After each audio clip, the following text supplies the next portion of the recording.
Rajesh exports द्वारा गंभीर उल्लंघन की पुष्टि की गई है। इनके वित्तीय विवरणों में भारी हेरफेर पाया गया है।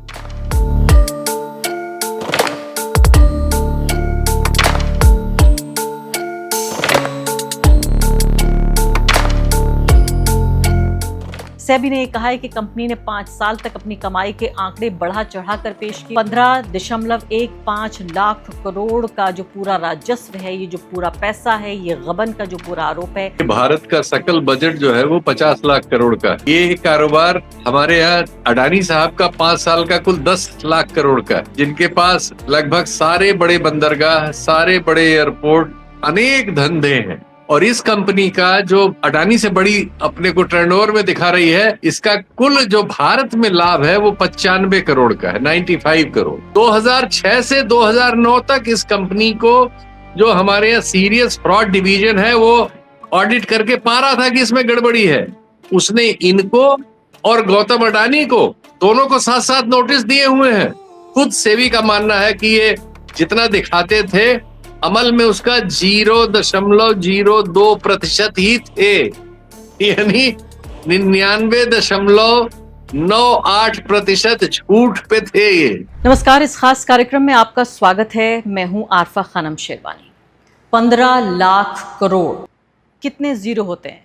अगर आप मैथ्स के स्टूडेंट हैं तो बता देंगे थोड़ी देर में, लेकिन अगर आप ज़िंदगी के स्टूडेंट हैं तो आपके लिए बहुत मुश्किल होगा ये पता लगा पाना कि 15 लाख करोड़ क्या होता है। खुद सरकार की एजेंसी सेबी ये कह रही है कि राजेश जो एक्सपोर्ट्स है उसमें 15 लाख करोड़ का घोटाला हुआ है। हालांकि कंपनी सीधे तौर पे ये कह रही है कि हमारा इससे लेना देना नहीं है और हमारे आंकड़े पूरी तरीके से अपनी जगह पर हैं। लेकिन अगर आपको बताऊंगी मैं ये किस तरह से मोदी सरकार के काल में इतने बड़े बड़े घोटाले कंबल के नीचे किस तरह धूल की तरह छिप रहे हैं। और बाकी अगर आप देखें ऑपोजिशन पार्टियों के जो नेता हैं उनके छोटे छोटे, यानी मैं कहूँगी कि झूठे आरोप उनके ऊपर लगाकर या छोटे मोटे उनके क्राइम्स पर इतनी बड़ी बड़ी सजाएं दी जा रही हैं, सालों तक जेल में हैं वो।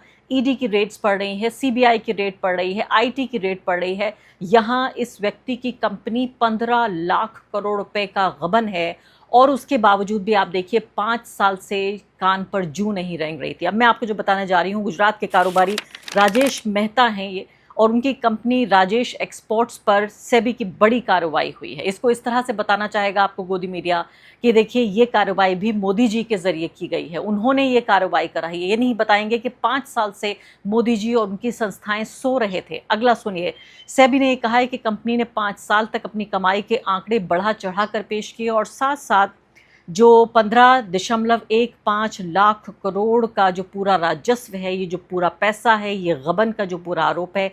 कंपनी की ज़्यादातर कमाई विदेशी इकाइयों के ज़रिए दिखाई गई, जिन पर बड़े सवाल खड़े हो रहे हैं। और आपको कहीं भी ये डिस्कशन तथाकथित जो मुख्य धारा का मीडिया है उसमें आपको नहीं मिलेगा। मैं आपको यकीन से बता सकती हूँ कि अगर इक्का दुक्का ये जो 2-4 दर्जन यूट्यूब चैनल्स अगर ये खबरें बताना बंद कर दें तो आपको पता ही नहीं चलेगा कि भारत में आखिर हो रहा है तो क्या हो रहा है। अब ये देखिए कि लेन देन ये बताया जा रहा है कि वास्तविक जो है नहीं है। सेबी इस बात पर शक जाहिर कर रहा है। एक दूसरी कंपनी के साथ हज़ारों करोड़ के कारोबार का दावा किया गया है, लेकिन ऐसी कंपनी से संबंधों से इनकार किया गया। एक और तस्वीर जो वायरल हो रही है और ख़ासकर टीएमसी के मेंबर ऑफ पार्लियामेंट ने इस तस्वीर को ट्वीट किया है, जिसमें नरेंद्र मोदी जी के साथ एक बहुत पुरानी तस्वीर है। ये जो मेहता जी हैं अपने गुजराती राजेश मेहता, उनके साथ ये तस्वीर है और इसी एक्सपोर्ट यानी कि जो उनका दफ्तर रहा होगा किसी दौर में, उनके सामने ही ये तस्वीर खिंचवाई गई है। ये तस्वीर इनके ज़रिए ट्वीट की गई है और तस्वीर की विश्वसनीयता ठीक ठाक मालूम होती है। ये उस दौर की बात है, नरेंद्र मोदी जब मुख्यमंत्री भी नहीं थे। और कैसे इस पूरे मामले को समझा जाए और भारत का फ़िलहाल जो मौजूदा सामाजिक, राजनीतिक और आर्थिक परिप्रेक्ष्य है, इसमें कैसे, जिसे अंग्रेज़ी में कहते हैं how to make sense of it. Sheetal P Singh ji हमारे साथ इस वक्त मौजूद हैं। शीतल जी हालांकि सफ़र कर रहे थे, लेकिन खबर चूँकि इतनी अहम है, मैंने उनसे गुजारिश की कि मुझसे बातचीत वो करें और दर्शकों को हमारे आसान शब्दों में बताएं कि समझें तो वो कैसे समझें। शीतल जी, सबसे पहले तो मैं आपसे यही जानना चाहती हूँ आपसे कि ये बताइए 15.15 लाख करोड़ के राजस्व की बात है जिसको संदिग्ध बताया जा रहा है, कितना गंभीर इस मामले को मानते हैं आप? देखिए, भारत का सकल बजट जो है वो 50 लाख करोड़ का है। इसको इससे समझना शुरू करें आप। वैसे ये 5 साल का है इस कंपनी का, लेकिन मतलब इस हिसाब से करीब 3 लाख करोड़ सालाना का ये बता रही है कंपनी की इसका कारोबार था। ये कारोबार हमारे यहाँ अडानी साहब का 5 साल का कुल 10 लाख करोड़ का है, जिनके पास लगभग सारे बड़े बंदरगाह, सारे बड़े एयरपोर्ट, सारे कोयले की बड़ी माइंस, सारा बिजली प्रोडक्शन करीब 25% और अनेक धंधे हैं और इवन एनडीटीवी तक है। उनका 10 लाख करोड़ का है 5 साल में। अंबानी जी अकेले हैं जिनका करीब 40 लाख करोड़ का है, क्योंकि वो निश्चित तौर पर बड़ी कंपनी है। अब एक और आंकड़ा सुन लीजिए, अंबानी जी का पिछले 5 साल में जो मुनाफा है वो करीब 2.5-3 लाख करोड़ का है। मतलब इस पूरे दौरान का माने इनका जो है जो अडानी साहब है उनका करीब 40,000 करोड़ का है सालाना। और इस कंपनी का जो अडानी से बड़ी अपने को टर्नओवर में दिखा रही है, इसका कुल जो भारत में लाभ है वो 95 करोड़ का है, 95 करोड़। यानी कितनी बड़ी जगलिंग खुलेआम हो रही है। ये सिंपल है, इसका जान लीजिए। 89 में ये कंपनी मतलब ये धंधा शुरू किया इस आदमी ने, एक दुकान खोली सुनार की। कुल 2 लाख रुपए की रिकॉर्ड पर कैपिटल है, 2 लाख रुपए। मानते हैं 89 में 2 लाख रुपए 20 लाख रहे होंगे आज की तुलना में, 40 लाख मान लेते हैं। उतने से इसने एक दुकान सुनार की खोली थी, बस यहां से ये शुरू होता है। 95-96 में ये कंपनी अपना आईपीओ वगैरह लेके आई और इसके बाद से इसकी कहानी ये शुरू होती है, जो आज के युग में इस तरह की बहुत सारी घटनाएं हैं। हमें मालूम है 91-92 में हर्षद मेहता वाला सबसे पहला शेयर मार्केट का घोटाला आया था सामने। उसके बाद 2001 में केतन पारेख वाला आया। फिर उसके बाद हम लोगों ने हैदराबाद की कंपनी जो थी सत्यम वाला मामला हम लोगों के सामने आया। इसके बाद एक सीरीज आई। ये सब क्या करते हैं? ये सब फर्जी कंपनियां होती हैं जिसमें कोई बिजनेस नहीं होता या कुछ बिजनेस दिखाया जाता है, ज्यादातर एक्सपोर्ट का और इधर का। और इन कंपनियों की लेजिटिमेसी तब बनती है जब इसमें कोई सरकारी कंपनी, बड़ी कंपनी जुड़ती है। वो कौन सी हो सकती है? LIC। इन सब मामलों में LIC और हमारी सरकारी कंपनियां जब आके जुड़ती हैं तो दुनिया की बड़ी कंपनियां और भारत के लाखों निवेशक उसमें जाके फंसते हैं। पहले तो ये सरकारी कंपनी भी हमारी आपकी, LIC में सारा पैसा हम ही आप देते हैं। तो 2016 से 2025 तक इस फ्रॉड कंपनी में, जो मैंने आपको 2 ही आंकड़े बताए उससे ही आप समझ लीजिए कि देश का कुल बजट 50 लाख करोड़ का है और एक फ्रॉड कंपनी का कागज पे बजट 15.15 लाख करोड़ का 5 साल का है। यानी देश की पूरी अर्थव्यवस्था का 1/3 अकेले एक फ्रॉड कंपनी बता रही थी। रियलिटी में कुल 95 करोड़ का प्रॉफिट दिखा रही थी। वो रियल था, बाकी सब फेक था। ये क्या होता है? एक कंपनी खुली, उस कंपनी में जैसे ही LIC वगैरह ने शेयर खरीदा तो वो शेयर यूं बूम करता है कि भाई ये तो LIC इसमें पैसा लगा रही है। तमाम लोग जो शेयर मार्केट में 12 से 15 करोड़ के बीच भारतीय इस समय है, सब मिडिल क्लास के लोग हैं। ज्यादातर इसमें बीजेपी के वोटर हैं और सबसे पहले इन्हीं की जेब कटती है। और इनका सारा पैसा जो है जब ये इन कंपनियों में लगा देते हैं, इस तरह की फ्रॉड कंपनियों में, तो ये फ्रॉड कंपनी उस वैल्यूएशन से बैंकों से बड़ा पैसा उठा लेती है। ये क्या करती है कि अगर 100 रुपए के शेयर हैं, 100 रुपए में 70-75% शेयर अपने पास पहले रखते हैं, कुल 25% मार्केट में लाते हैं। इस मामले में इसके 11% शेयर LIC के पास थे, तो बाकी मार्केट में 12-13% या 20% करीब मार्केट में इसके रहे। चूंकि अब जो इसके पास होल्डिंग है प्रमोटर्स की वो करीब 54-55% है, यानी 45% मार्केट में थे। 45 में से 11 LIC के निकल आए, तो उसके बाद जो बाकी बचे करीब 34% ये मार्केट में थे। इस 34% में हमारा आपका पैसा, सबका जो भी शेयर मार्केट में उनका पैसा लगा और इसके शेयर फूल के हवा हो गए। चूंकि 11% इसमें अडानी के बाद यही एक कंपनी है जिसमें इतना ज्यादा एक्सपोजर LIC का है।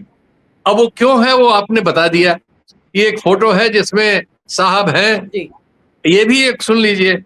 परंजय गुहा ठाकुरता ने अपने इन्वेस्टिगेशन में उन्होंने और उनके ग्रुप ने किया है।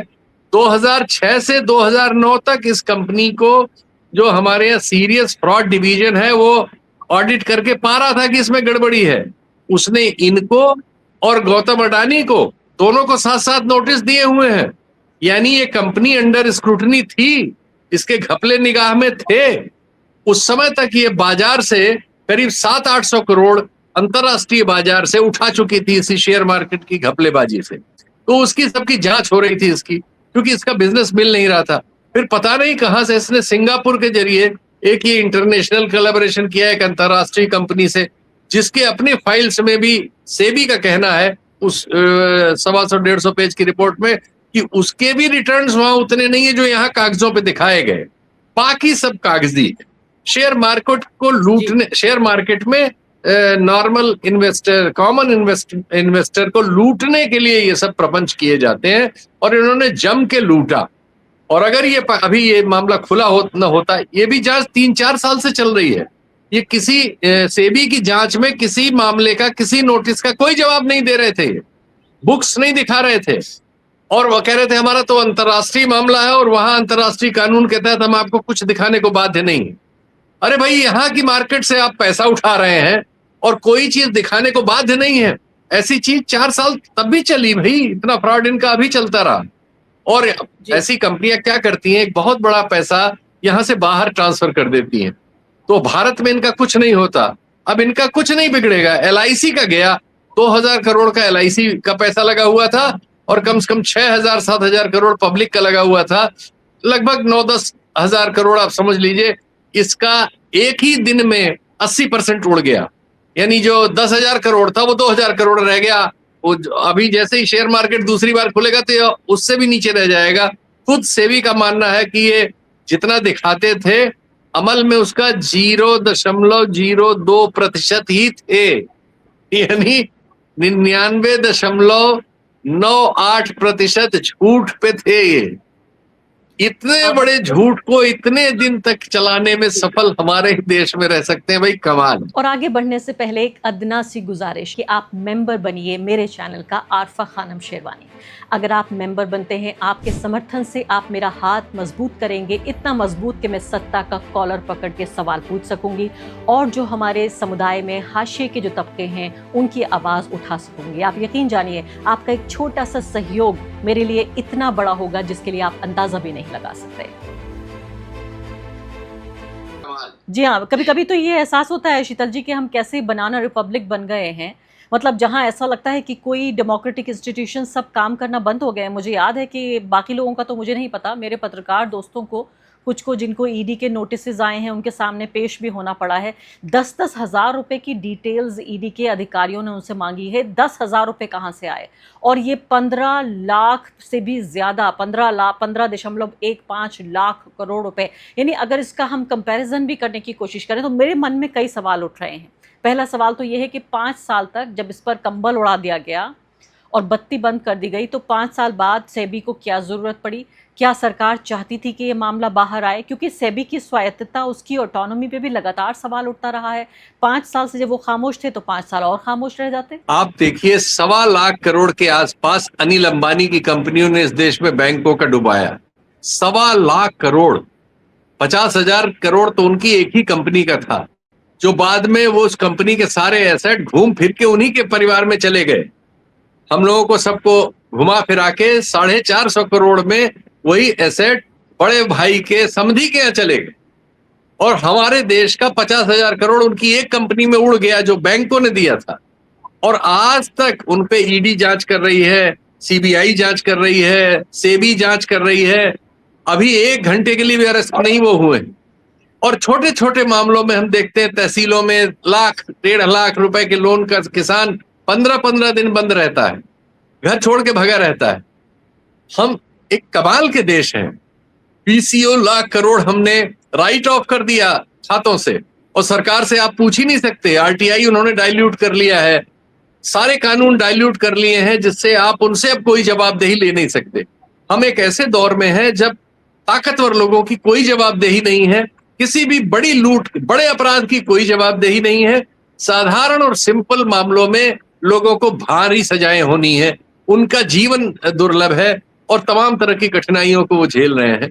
ये हमारे वक्त की सच्चाई है। ये कितना अनफॉर्चुनेट है, पूरे अवाम को सिर्फ हिंदू मुस्लिम में बांट दिया गया है और उसमें उनको लड़ाया जा रहा है। जो वहां से बच रहे हैं वो जातियों में उनको लड़ाया जा रहा है, और बड़े प्रेम से इस देश को और हमारे संसाधनों को और साधारण लोगों को लूटा जा रहा है। आपको एक आंकड़ा दूं, सिर्फ गोल्ड लोन में, यानी गरीबी किस बेतरा आ रही है कि गोल्ड लोन में एक साल में 120% की बढ़ोतरी हुई है। ये कहते थे मोदी जी की, एक राहुल गांधी की नीतियां आपका मंगलसूत्र गिरवी रखवा देंगी। आप गोल्ड लोन के आंकड़े देखिए, मंगलसूत्र गिरवी रखे जा चुके हैं, लोगों के पास नहीं बचे हैं। लोग बड़ी मुश्किल से अपना जीवन चलाने के लिए घर का सोना गिरवी रख रहे हैं। क्रेडिट कार्ड और पर्सनल लोन के डिफॉल्ट और उसमें लोन देखिए 52-53% पे पहुंच गया है। बेतरह गरीबी आ रही है देश में, और अब तो आरबीआई स्वीकार कर रहा है कि हम महंगाई नहीं रोक पाएंगे, महंगाई बढ़ेगी। वो युद्ध पे और एल नीनो पे डाल रहा है इसको। अभी तो खाद नहीं है, 1/3 खाद हमारे पास नहीं है। अगस्त से, जुलाई अगस्त से जब धान का सीजन शुरू होगा पूरे देश में। शीतल जी, जब राहुल गांधी कहते हैं कि देश पर बहुत बड़ा संकट आने वाला है, एक ऐसा संकट आने वाला है जो हमने पहले कभी नहीं देखा। राहुल गांधी विपक्ष के नेता हैं, उनका काम है सरकार पर आरोप लगाना, लेकिन राहुल गांधी को आपको ये तो कम से कम क्रेडिट देना पड़ेगा कि पिछले लगातार कई सालों में कोई एक ऐसी भविष्यवाणी राहुल गांधी ने नहीं की जो सही न साबित हुई हो। और उन्होंने अब ये भी कहा, अपने मौजूदा जो अभी रिसेंटली भाषण दिया उसमें उन्होंने कहा कि खुद जुडिशरी से, इंटेलिजेंस ब्यूरो से और खुद चुनाव आयोग से लोग आकर, अधिकारी आकर उनके कान में ये बात बता रहे हैं, क्योंकि अति हो चुकी है, बहुत हो चुकी है।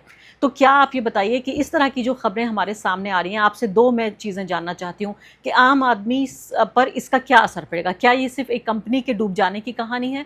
क्यों आप तो कह रहे हैं इनके ऊपर फर्क भी नहीं पड़ेगा, ये तो शेल कंपनियों में इन्होंने कहीं और इन्वेस्ट कर दिया होगा। इन पर फर्क नहीं पड़ेगा, लेकिन हम पर, आप पर तो पूरा फर्क पड़ रहा है। हमारे आपके 2000 करोड़ उड़ गए ना एलआईसी के रूप में, और 6000 करोड़ हमारे पब्लिक के। 8-9 हजार करोड़ की चपत हमको लग गई। हम और किस पे असर पड़ रहा है? ये तो हम पे ही आप पे असर पड़ता है। और वो आदमी अभी उसको अडानी का जो टेलीविजन चैनल है उसका पक्ष दिखा रहा है, वो अभी झूठ मूठ गोलमल कर रहा है। अभी कोई ईडी कहीं उसके पास, अभी कोई एफआईआर भी नहीं हुई उस पर, इतना बड़ा मामला आ गया। अभी हो क्या रहा? वो तो प्रेम से है। अभी ऐसे ही प्रेम से हमने जो जतिन मेहता था, डायमंड ज्वेलरी वाला, उसको इस देश से भागते देखा, जो अडानी के बड़े भाई, गौतम अडानी के बड़े भाई विनोद अडानी का समधी है, प्रेम से जर्मनी में रह रहा है, हमारे बैंकों का लेके चला गया। ऐसे ही हमने संदेशरा को देखा था, जो बाद में 7 साल बाद लौटे और सुप्रीम कोर्ट में जाके पता नहीं कैसे उन्होंने माडवाली कर ली। मैंने उन पे एक स्टोरी की थी तो मुझे 500 करोड़ का नोटिस दे दिया, हटानी पड़ी। तो अब आप इन लोगों पे कुछ कर भी नहीं सकते, जानते हुए, देखते हुए, क्योंकि वो आप और हम जैसे पत्रकारों को हम 500 करोड़ का नोटिस कैसे अटेंड कर सकते हैं? तो ये सब चीजें इनकी सुविधा के लिए की जा रही है। पूरा सिस्टम इन लोगों की सेवा में है कि लूट लो इस देश को, इस देशवासियों। आखिरी सवाल आपसे शीतल जी, ये बताइए कि क्या हम ये कह सकते हैं, मेरी याददाश्त में तो मुझे मालूम नहीं पड़ता कि इससे ज़्यादा बड़ा कोई घोटाला हुआ है। क्या ये हमारे मौजूदा इतिहास का सबसे बड़ा घोटाला जो देखा जा रहा है, 5 साल से चलता रहा, हमारी पूरी इकोनॉमी का, हमारे बजट का 1/3? मतलब मैं बहुत शुक्रगुजार हूँ आपकी कि आपने बिल्कुल इतने आसान शब्दों में, इतना पर्सपेक्टिव में इसको रख दिया कि आम दर्शक को बिल्कुल समझने की ज़रूरत नहीं है, मतलब उसको फाइनेंशियल एक्सपर्ट होने की ज़रूरत नहीं है। एक आम आदमी अगर पान भी बेच रहा है तो वो भी समझ जाएगा कि आप क्या कह रहे हैं और ये घोटाला आखिर हुआ क्या है। क्या ये सबसे बड़ा घोटाला मान सकते हैं हमारी याददाश्त का? अभी मैं कहूंगा, अभी कबर्ड में जाने कितनी चीजें हैं कि जब खुलेगा, कभी अगर खुलेगा हमारे आपके रहते, हम आपके होश उड़ जाएंगे। हम कितना नुकसान कर चुके हैं और इसकी वापसी कैसे होगी मेरी तो समझ में नहीं आता। हम लोगों की समस्या ये है कि हम लोगों को चीजों का पता चल जाता है, पता चल रहा है, हमारे सामने चीजें स्पष्ट है, लेकिन एक बहुत बड़ी आबादी जिसको कुछ नहीं पता, वो सिर्फ मुसलमान ढूंढ रही है, उसको मुसलमान ढूंढने पे लगा दिया गया। मुसलमान की गलती ढूंढो, मुसलमान में कमी ढूंढो, मुसलमान का कोई एक अपराध मिल जाए, दिन भर उसे चलाते रहो। पूरा टेलीविजन चैनल, पूरा आपका स्पेक्ट्रम, सोशल मीडिया स्पेक्ट्रम, अखबार एक ही काम में लगे हुए हैं। पूरे समाज को सिर्फ जहर की खेती पे उन्होंने डाल दिया है। उनको इन चीजों का बेसिक्स पता नहीं है।